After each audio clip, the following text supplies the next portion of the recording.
So in this video, I'll be explaining what I did to create my puzzle.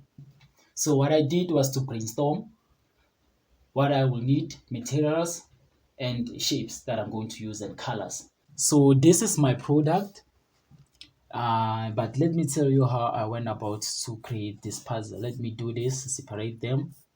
So what I did was to start with the rhombus.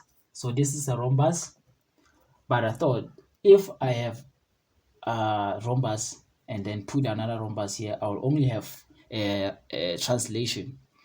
So I rotated it to make kite, and I've put another kite here.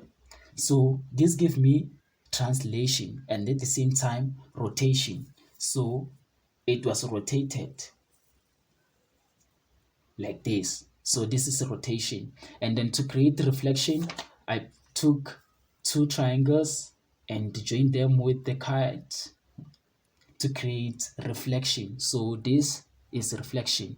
So the aim is to create 8 pieces. So this 1, 2, 3, 4, and then to have 8 pieces, I included these triangles in the corner and this one on top and this one at the bottom to have 8 pieces.